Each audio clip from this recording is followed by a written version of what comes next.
নমস্কার, নতুন একটা শর্ট ভিডিও আপনাদের সবাইকে স্বাগত। এটা একটা প্রিভিউ করতে চলেছি আমি। ইস্ট বেঙ্গল যে খেলাটা খেলতে যাচ্ছে চেন্নাইয়ের এগেইনস্টে সেটার একটা। ১ম এ অবশ্যই দল হিসেবে আসবে চেন্নাইয়ের দলটা আপনারা আগে দেখে নিন এবং তারপরেই একটু পরেই আপনাদের স্ক্রিনে আসবে ইস্ট বেঙ্গলের দল। বাট তার আগে দলটা দেখতে একটা জিনিস এই মুহূর্তে বলে দেবো। যে প্রচুর আ প্রতিভা যে এই মুহূর্তে চেন্নাই দল থেকে উঠে এসছে এরকম নয়। বাট মহেশন সিং এই মুহূর্তে আমার মনে হয় one of the best inspiring football খেলছে এই মুহূর্তে চেন্নাই দলে।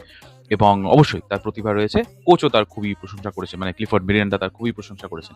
বাট কিছু জায়গা চেন্নাই এখনো ক্লিক করছে না। সেটা হচ্ছে গোল কনভার্সন রেট কিন্তু তাদের খুবই কম এই মুহূর্তে। আবার গোল কনসিডও তারা খুব বেশি করছে।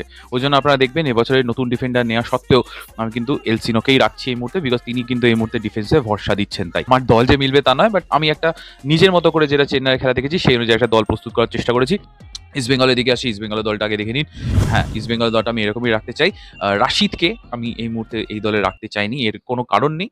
এরম নয় যে তিনি দলের সাথে প্র্যাকটিস করছেন, তাও ফিটনেস নেই, এসবের জন্য নয়। ফরমেশন অবশ্যই চেঞ্জ হবে, সেটা পরবর্তীকালে যখন আলোচনা হবে তখন ডিসাইড করব। সুতরাং ইস্ট বেঙ্গলের এই যে ফরমেশনটা সেটা আমি বানিয়েছি, সেটাও তাদের খেলা দেখেই আমি বানানোর চেষ্টা করেছি। অনেকে দ্বিমত হতেই পারেন, তো প্লিজ দ্বিমত হলে ডেফিনিটলি কমেন্টে জানান।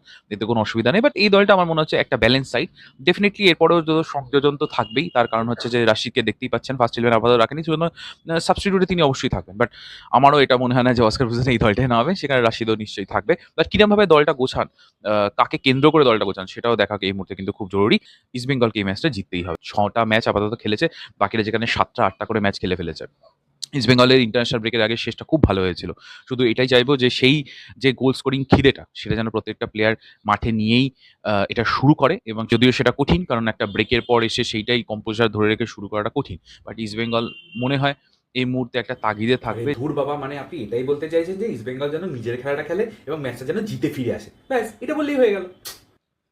Hope for the best. কালকের ম্যাচটা ড্র হয়েছে, তাদের জন্য কিন্তু একটা সুযোগ ওপেন হয়ে গেছে। কারণ মুম্বাইয়ের সাথে কিন্তু ইস্ট বেঙ্গলের খেলা বাকি আছে। যদি মুম্বাই ম্যাচটা ইস্ট বেঙ্গল বের করে দিতে পারে, তাহলে কিন্তু তাদের জন্য একটা সুযোগ রয়েছে প্রথমবারের জন্য এবারে শিল্ড চ্যাম্পিয়ন হওয়ার। সুতরাং রেসে সবাই রয়েছে, আমি যেরকম বারবারই বলেছি।